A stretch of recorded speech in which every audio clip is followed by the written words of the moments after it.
Channel of Vadodara. વડોદરામાં ગઈકાલે 250થી વધુ નાના મોટા તાજિયાનું વિસર્જન કરવામાં આવ્યું હતું। ગત રોજ મહોરમ પર્વનો 10મો ચાંદ એટલે કે તાજિયા ઠંડા કરવા લઈ જવામાં આવતા હોય છે, ત્યારે તાંદલજાના 27 જેટલા તાજિયા સાંજથી તાંદલજાથી નીકળી સરસિયા તળાવ યાકુતપુરા ખાતે લઈ જવામાં આવ્યા હતા, ત્યારે મોટી સંખ્યામાં મુસ્લિમ બિરાદરો જોવા મળ્યા હતા।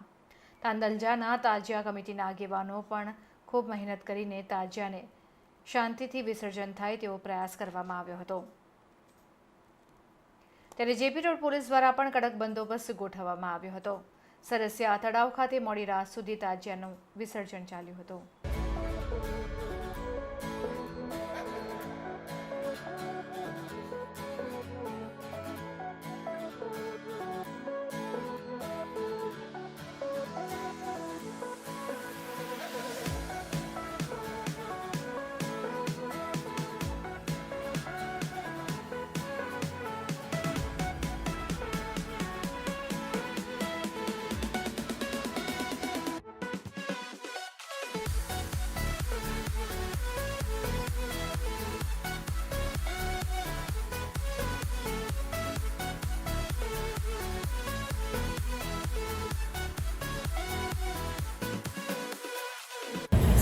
આજે વડોદરા શહેરમાં તાજિયા વિસર્જન પ્રસંગે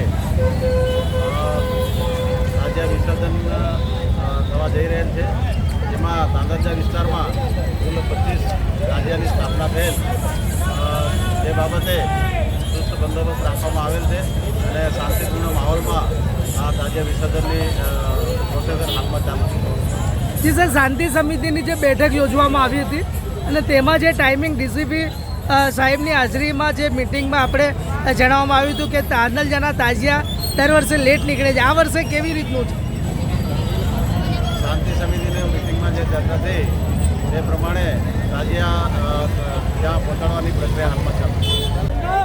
તાંદલજા વિસ્તારના 26 તાજિયાઓનું જે આયોજન છે પોલીસ ડિપાર્ટમેન્ટે બહુ સારી રીતે કર્યું છે આયોજન, અને પોલીસ ડિપાર્ટમેન્ટને આવકારીએ એવી રીતના આ પ્રશંસા કરીએ છીએ।